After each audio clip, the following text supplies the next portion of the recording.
Welcome to the Fresh and Fired Up podcast. I'm your host, Dr. Emily Marshall, here to help you function at your best in health and fitness and life, joined by my amazing co-host, who's been here so many times in a row now. I know. The wonderful Haley Pindle. Thank you for being here today.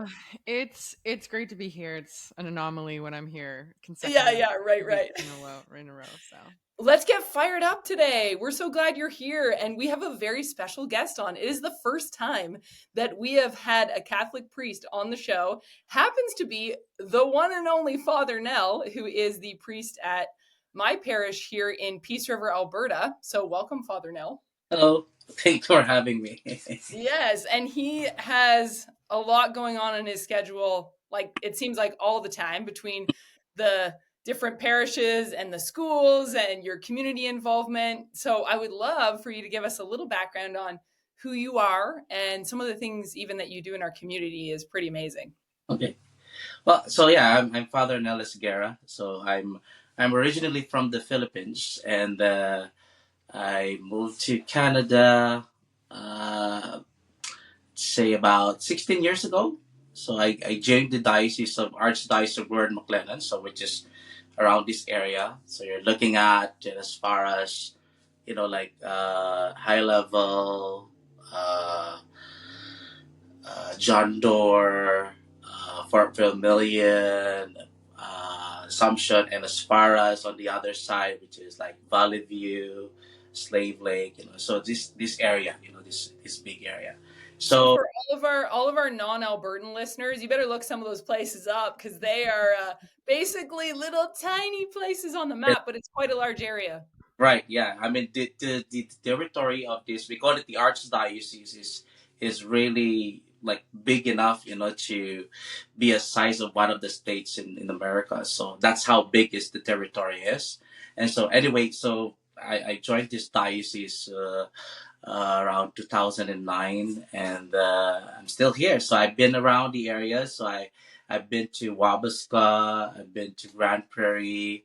I was in Grand Prairie for 1 year when I got first ordained as a priest. So I was there around 2009, and then 2009 to 2013, I was in Red Earth Creek, and I was serving the surrounding reserves.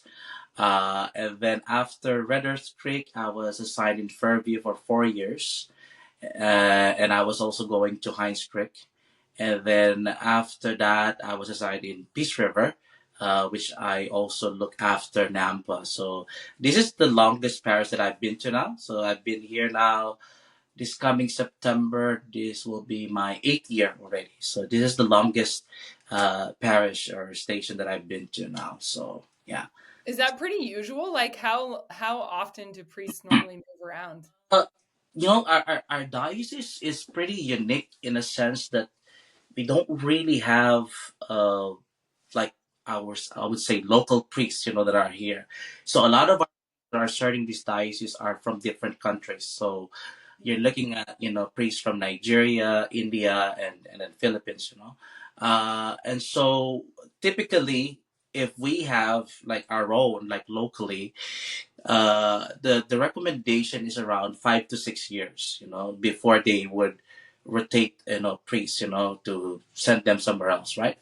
But because of the uniqueness of our diocese and the challenges that we don't really have our own, sometimes, priests gets extends, or sometimes they don't reach even, like, for example, in my case, when I was in Red Earth Creek, I was only there for 3 years because there is a need for me to move to Fairview.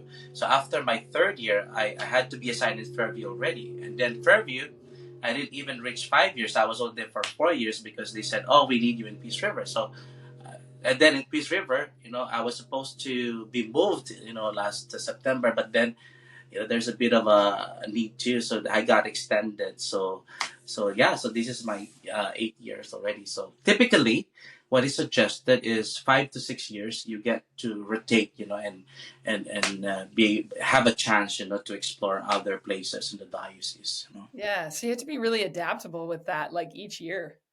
Yeah, it's kind of it's a bittersweet thing, because when you will get assigned to a particular place, you develop friendships, you gain sort of family, you gain a community, and depending on how attached you are, and so while it is good to serve other people and also to start a new venture, a piece of you also is kind of feeling sad because you're going to leave this family that you have already established relationships with, right, and friendships. And so, but again, as we always say, one community's loss will be another community's gain, right? And so I think that's very clear for us, that the reality of this, we come and go, we serve where we are called, and so Mhm. yeah. And you serve in the church, but then you're often doing things in the schools and the fire department as well. hmm Do correct? Yes. yeah, I started volunteering as a firefighter volunteer when I was in Red Earth Creek, because it was like a baptism by fire. When the bishop said, "Oh, I want you to be in fire Red Earth Creek," and I was like, "Where is that?" And I know exactly where it is. And when I got there, it's just a hamlet. I mean, at that time, I think the population is only about 300 or 400, but in Yeah. winter time, it can go as high as 1,000 people because of the transient workers. And so, but that was the time when the oil industry was still, booming Mm. at the time, and that was the time also when we had that tragic fire in Slave Lake. And so we had to be evacuated. And at that time, I wanted to stay.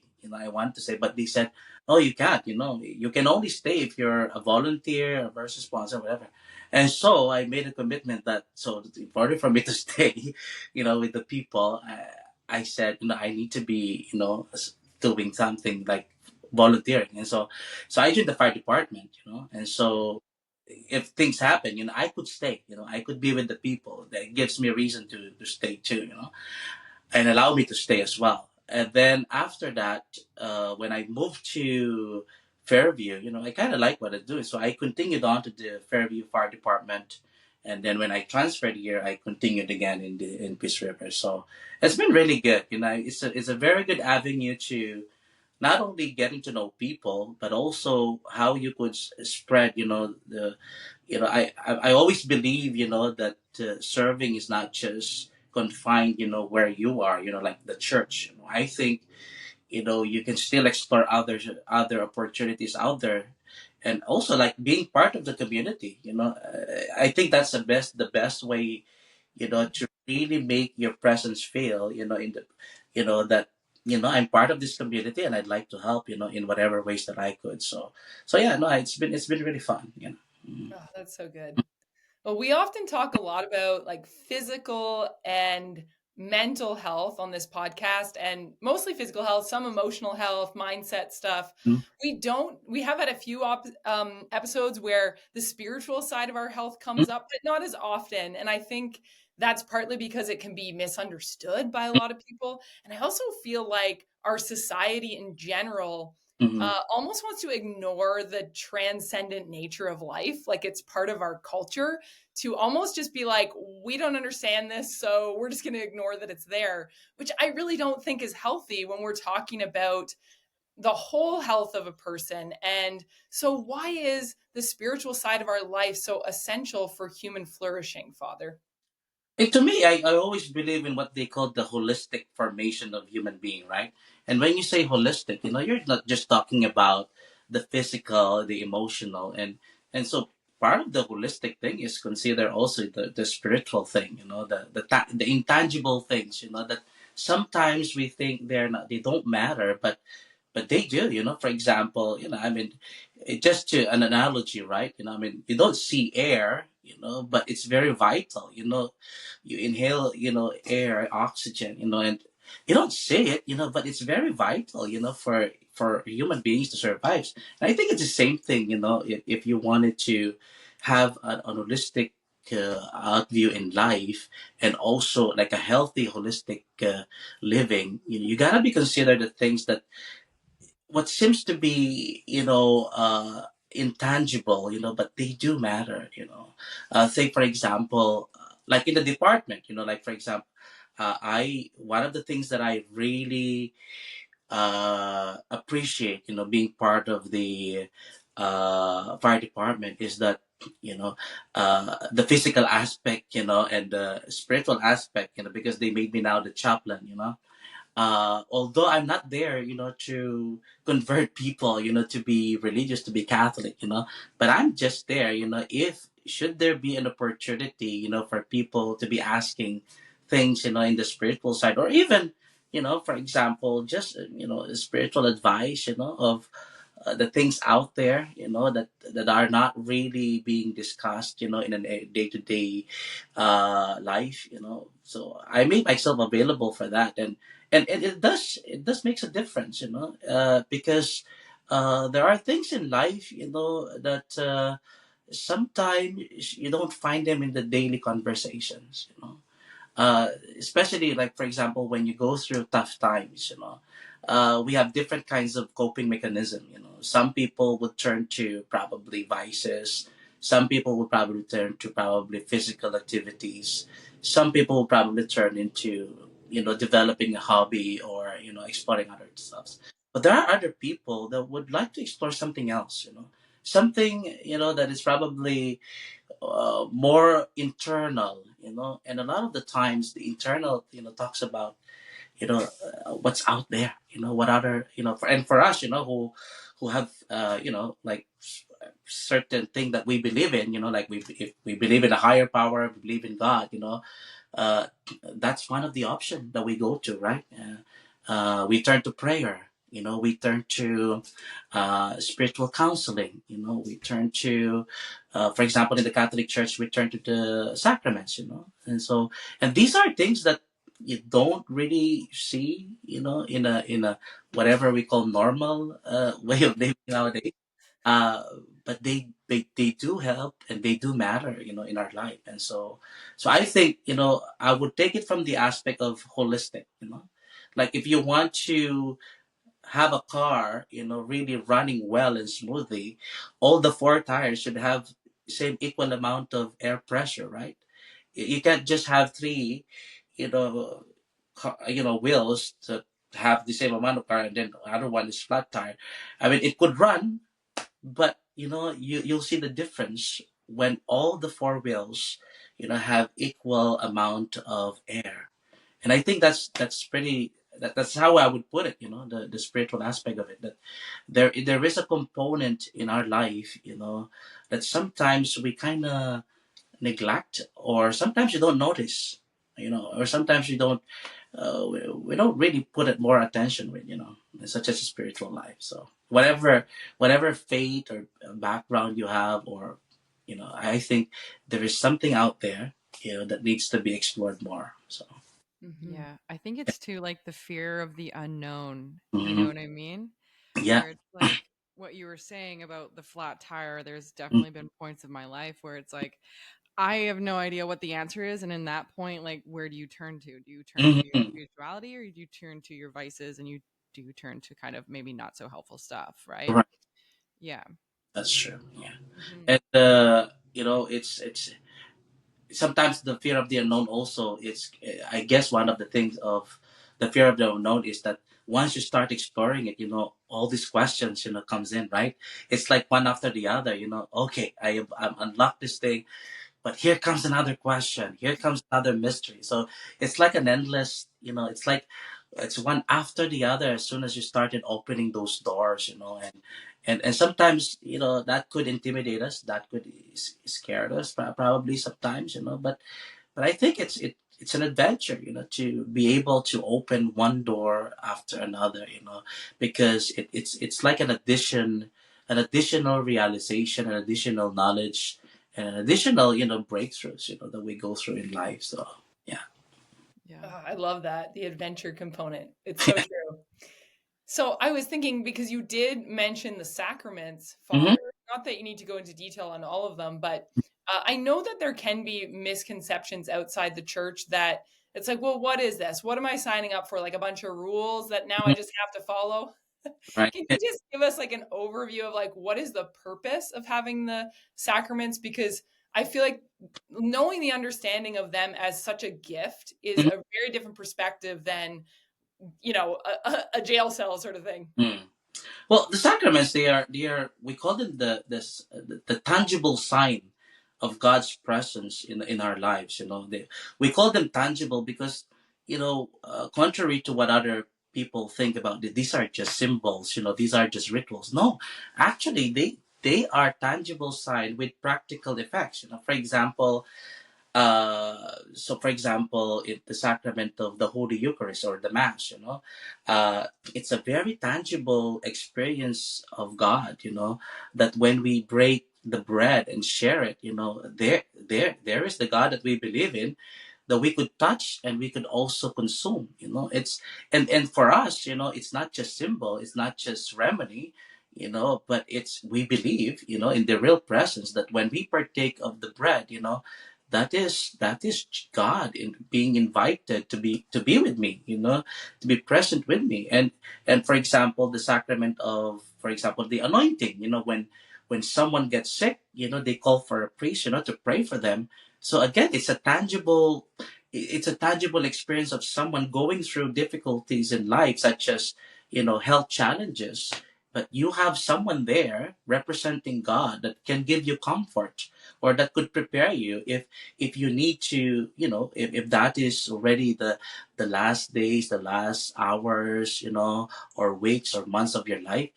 Isn't it good to know that something after this suffering awaits me, or even before that transition, there is hope for me to cling on, that because someone is there for me, trying to make me understand that there is a possibility of healing, there is a possibility of comfort, but more than that, there is someone there present. One of the things that I've been struggling when I was a newly ordained priest is that when you get confronted with the challenging times of people, like when you get invited to pray to people who are terminally ill, or in the last days of their lives, and part of you is thinking, what am I going to say, to bring comfort to these people? And a lot of it, because some people have questions, and some people probably have difficult questions, and sometimes those difficult questions, such as, where's this God that you're talking about during this time that I'm going through this, and why God allowed this to happen, why this, why that, and a lot of times we find ourselves, finding for the right answer, and the most consoling answer. But to be honest, you don't always have them with you, but what I've realized in my, this July I'd be 16 years in my priesthood. Sometimes, or actually most of the times, it's not even the words, it's just your presence. And a lot of people would say, Father, thank you for just being here, and representing God, that even if we may not have all the answers to our questions right now, to our difficult questions right now, we know someone is here with us during our difficult times. I think that's the very essence of the sacrament. They are very tangible representation or presence of God in our midst, in all aspects of life. If you would notice, the sacraments, the seven sacraments, they accompany us all throughout life. Right at the beginning, when we get baptized, the sacrament of baptism, there, the church is there, God is there, to welcome us, to accompany us. And then as we grow older, when we do the sacrament of reconciliation, which is the confession, when we mess up, isn't it good to know that when we mess up, we have a place, a person to go to and say, hey, I messed up. Is there a chance for me to get better? Is there a chance for me to be forgiven? And isn't it consoling? Not just consoling, a good thing to know that, hey, yeah, there is, you can go to the sacrament of reconciliation, and the priest, that represents Christ, not him forgiving you, but Christ forgiving you, representing, but also talks to you about the reality of forgiveness. But not just that. I always make an emphasis that when you go there, you're not just expecting forgiveness, but you're expecting also a chance, for you to get better next time. That realizing that oh dear, like I messed up today, I messed up the other week, I messed up the other month, but isn't it good to know that, hey, there's a chance for me to be better. That next time, I could do better. That next time, I could try my best. Maybe I could try this, and be a better person, So I am not just being forgiven, but I am also given many chances to be better, because the sacrament of reconciliation is not a one-time thing, that, okay, the priest, gave you the forgiveness, I'm good now for a year, no, we wish, but part of our humanity, we would still mess up. We would still do crazy stuffs, But I think it's a very good thing to know that, hey, after I've done this, there's a chance for me to be forgiven. But at the same time, there's a chance for me to improve myself, and realize, hey, I messed up. I can get up. I can do better next time, And if I fall again, well, that's the beauty of it. It's you can do it again. It's not a one time thing. That, hey, Yeah. you only have three chances of going to the sacrament of reconciliation for the entire of your life. And if you use all them, that's it for you. You're doomed. No, Game's Yeah. over.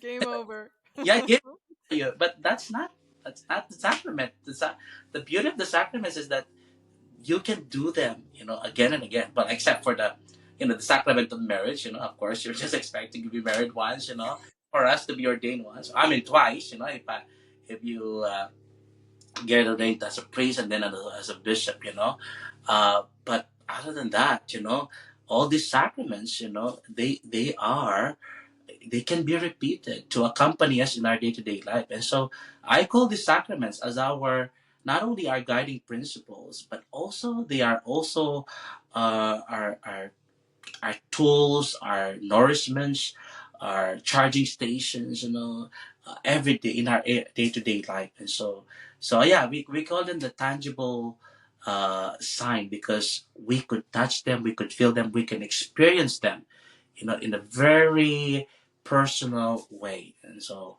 yeah, no, that's how I would put the sacraments of the Catholic Church. Yeah. Yeah. I feel like I'm not Catholic, so I'm Mm-hmm. just like gonna Mm-hmm. put what I'm viewing this as. It's like a really good example of like having a growth mindset just around life, Mm-hmm. and just like you mentioned, you can be forgiven, you can be better, and you can do Mm-hmm. better, but just having that release Mm-hmm. through like your spirituality is a really beneficial thing for Yeah. you to give yourself the permission and give yourself the space to grow as a person. Right. Yeah. Mhm. And Yeah. even experience of people like I myself, because we too go to confessions, right? We're not exempted, because we are also human beings, and at times, you know, we need the sacrament of reconciliation. We need to be reconciled to the people that we have done wrong. We need to be reconciled, to the people that have hurt us, but it's the relief thing, and also the guilt, like being able to say it and verbalize it. I've done this, you know just to take off that, from your chest, and not to have to carry it. I think that's one of the good things also in this sacrament, because it helps you, you know because how can you really move forward if you're carrying so much, right? I think uh it's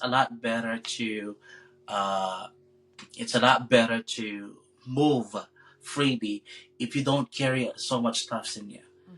But you Yeah. can freely if you feel lighthearted, like if you feel light, and you don't carry anything. And so as soon as you get out of that confessional, or the sacrament of reconciliation room, you just feel relief, so. Yeah. Oh, it's so good. It makes me think of the scripture father, right? That's like when the words of Jesus, his yoke is easy and his burden is Mm, light, right? And it's all about that whole section is all about not living in a state of worry, mm, right? But in trust and faith. So that's good. I was thinking about this, like so many people nowadays, I think are really struggling with identity and loss of purpose. mm, There's a purpose crisis. This mm, is why I think the rates of depression and suicide are so high. And so, how can grounding your identity in Christ bring a peace and a clarity in such a noisy, like achievement driven, mm. intense culture in a way, or confused culture in a way? Yeah, well, I think, again, I go back to,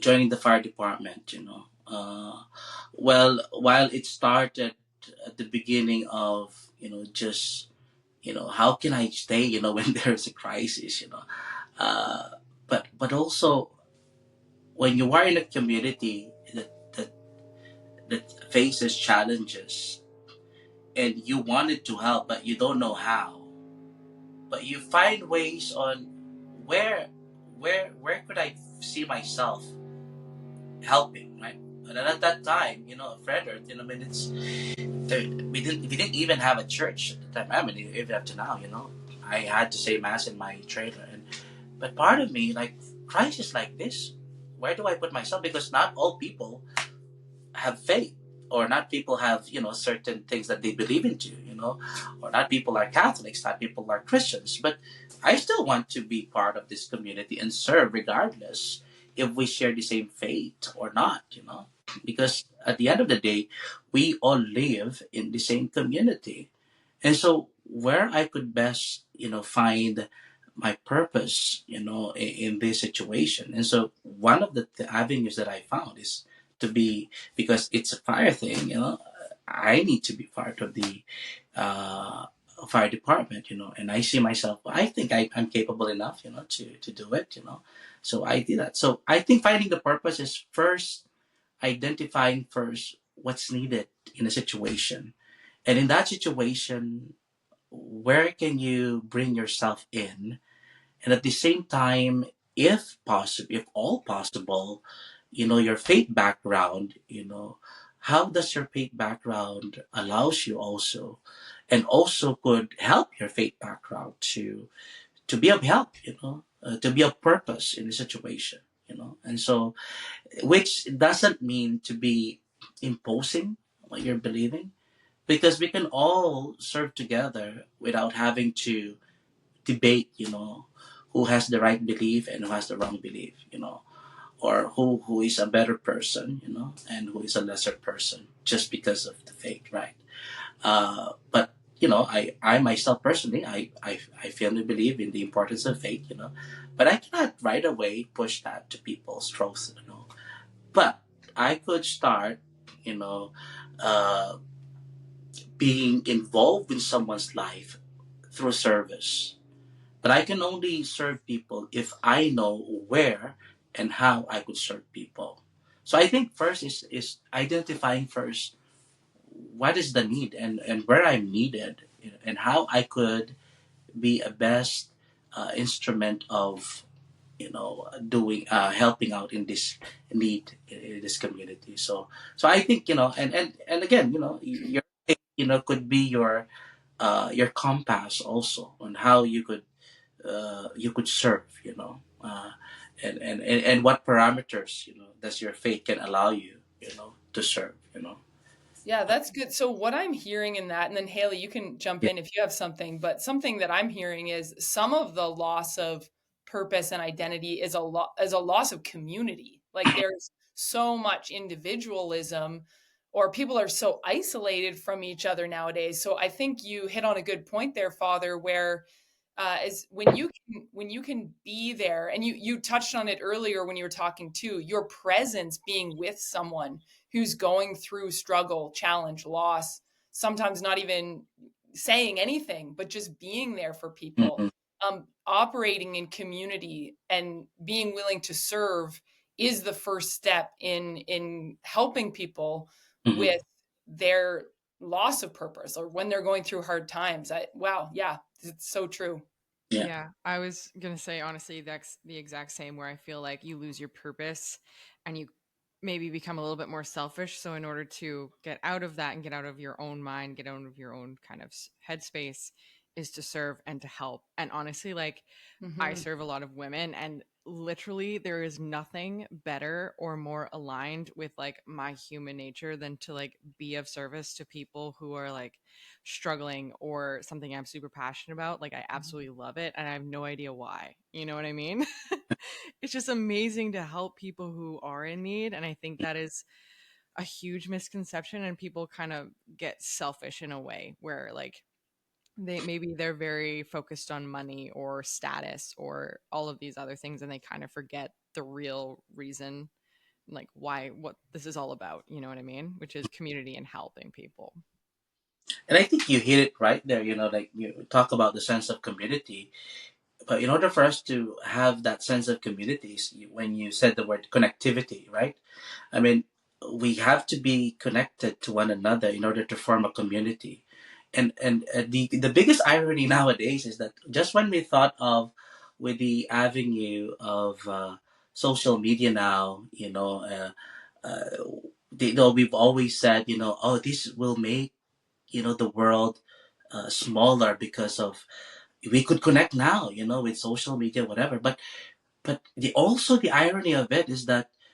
Uh, Even if in this tool that we have right now, it also creates an isolation in the sense that we do our own businesses, not that we sometimes lose connection, that we are in our own world now, where that we create our own world, that instead of like finding ways on how we could really interconnect with one another, with one purpose, one good purpose, there is this kind of culture that is developing, that I could be in my own world now because I could create that, with this technology nowadays, and what is the I mean, with the avenue of AI, the artificial intelligence, I mean, I think there's a good thing about it, but also when people start to abuse this, there's not going to be a good connection that would happen here,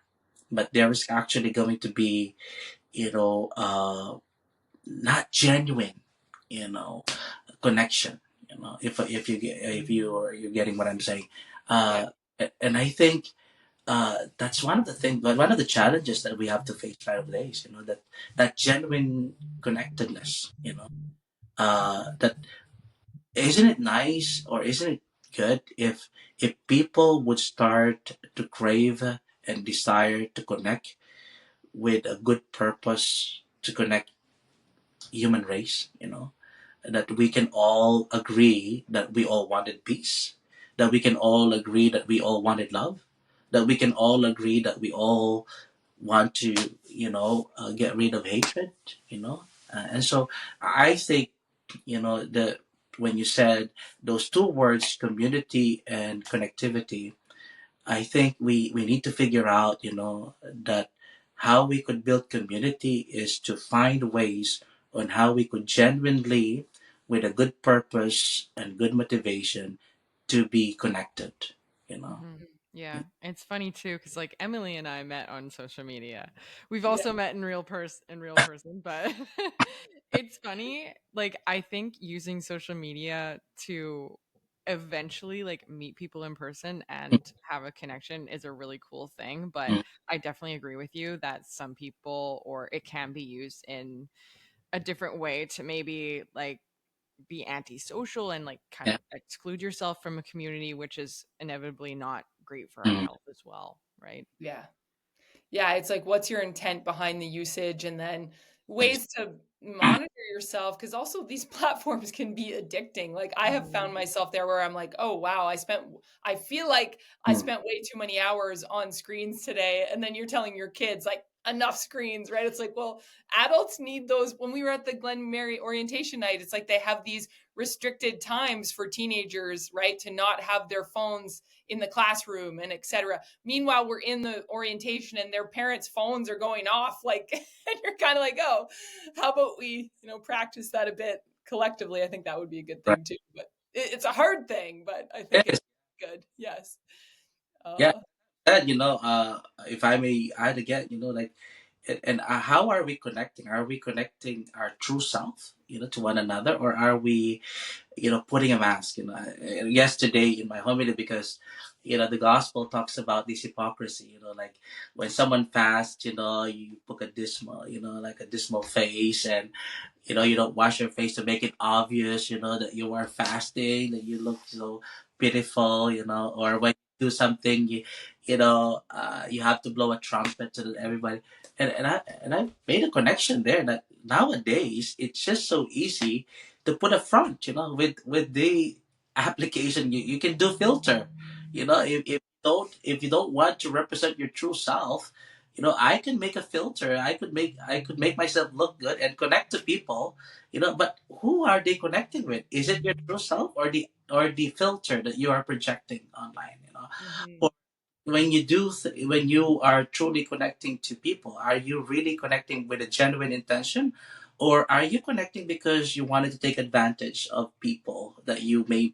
meet, online, or on social media? And so this is the dilemma, and the problem that I see here, that yes, it's very good that the social media is making the world small now, because we are able to connect to one another. But if it's, used in a bad way, with the wrong purpose, I think it could be very dangerous. But if we use it as a very good platform to connect our very true self and our very true identity, true purpose, wanting to do good, I think this is a very good tool that we could use to really, build something, good for humanity. So. Yeah. Mhm. No, that's good. I was thinking about when you were talking, and you talked about, or you touched on the connectivity. Okay, when Mhm, you brought that back up, you were talking about being united in like peace and love and good mhm, purposes, good virtues, collectively. mhm, And you used the word good a couple times. And what I found something just profound in my life of faith that was just like a mind-blowing concept that I've just loved is the transcendentals, which are beauty, goodness, and truth, right? mhm, And that when they are present, like the love of God is in all those things in their truest form. And when something is truly beautiful, like the sunset going down over the ocean, you mhm, that is God's creation. And it's like you can when you have that true beauty present, mhm, goodness and truth are also always there.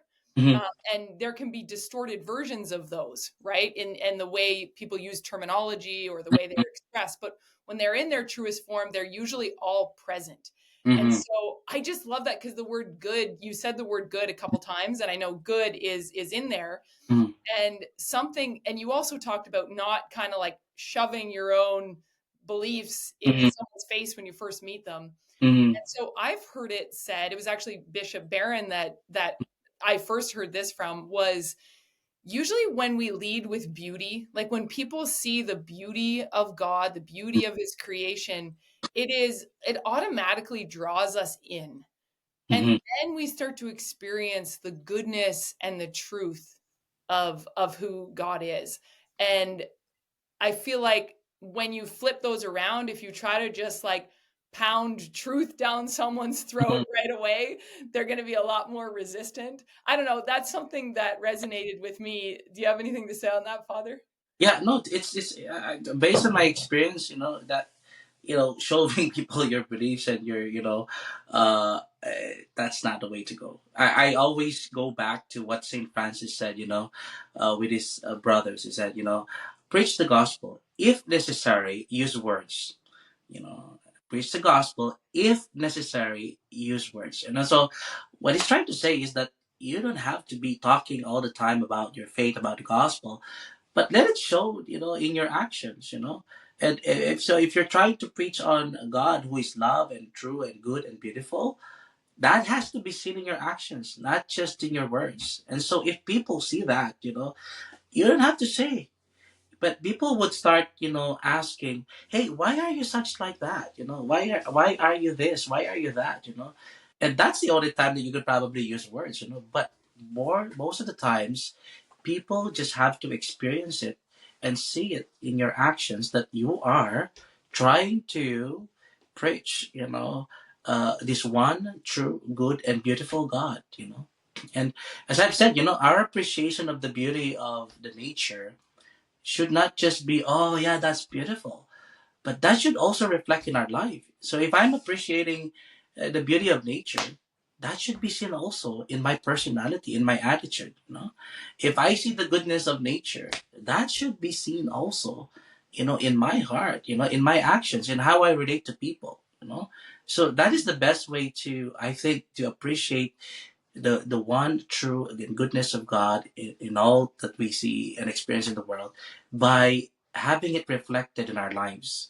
And a lot of times, as I've said, it is not necessary to use words. Sometimes you just have to do it, and people would see that, people would feel it, and they would even say, "Hey, how come you're such a nice person? How come you're this friendly? How come you're?" And if you want to say, because I believe in this, because I believe in that, that's the only time that you could say. But a lot of times, you just have to do it, and Hmm.